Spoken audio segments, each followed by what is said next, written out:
Hey everybody, I wanted to share something new about Google Docs that you may have already noticed. And there are some changes in the functionality that are pretty significant that come with this update.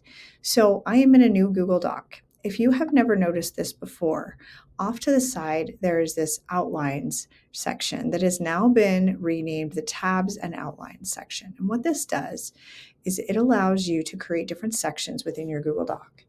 And so just to show you how this works, I'm going to create a little new tab here. So I have tab 1 and tab 2, and I can switch back and forth in these. And I'm going to go ahead and label these tab 1 and tab 2. Oops, I just did that wrong. So that you can see where I'm navigating to as I do this. Now, tab 1 is the front page. You can have it say, anything that you want, and it can be as long as you want. You can add more pages and all this stuff. But one of the functionalities of the tabs is that if you're going down and you reach the end of your document, it will automatically give you the option of jumping to tab 2, which is then like a whole new page, a whole new set of pages in your document. So it's like Google Doc within a Google Doc. Kind of cool. Now, what's also nice is that you can nest these. So let's just, and you can rename them. So I'm going to rename this first. And I clicked on the three dots to do this. I'm going to click rename, and I'm going to title this main page. And then I'm going to do this. I'm going to rename this and say this is the sub page. Now with the sub page, I can then also move it into the main page, or I can move it up or down. So let's just make it a sub page. And you can also make more sub tabs just by those three dots and adding sub tabs. So here's like a second sub page. And I can rename this to second sub page.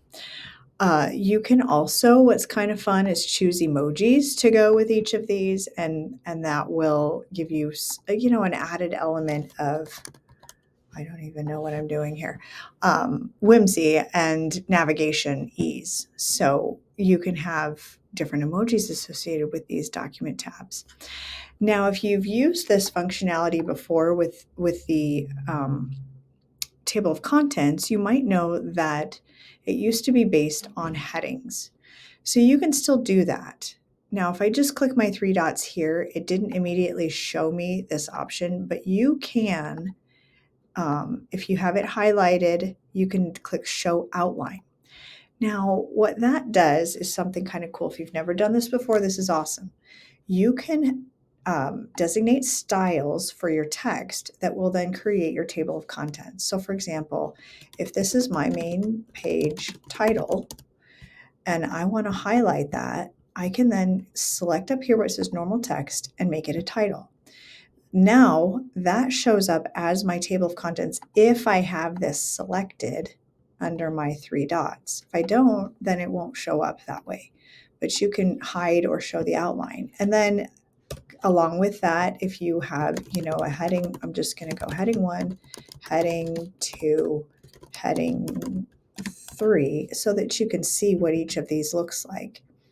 You can select heading 1, and then you can select heading 2, and all these are customizable. If you've never used headings, they're pretty handy. And heading 3, and you can type in normal text underneath. So now in my main document, I have my title, heading 1, heading 2, and heading 3. And if I wanted to copy and paste that over to my subpages, I could do that too.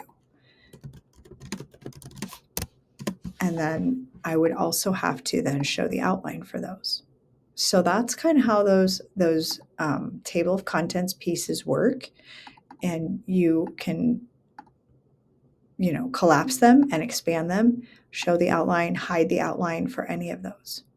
So those are the updates to how the navigation functionality works in Google Docs. I hope this has been helpful and that it makes your life just a little bit easier. Thanks for watching.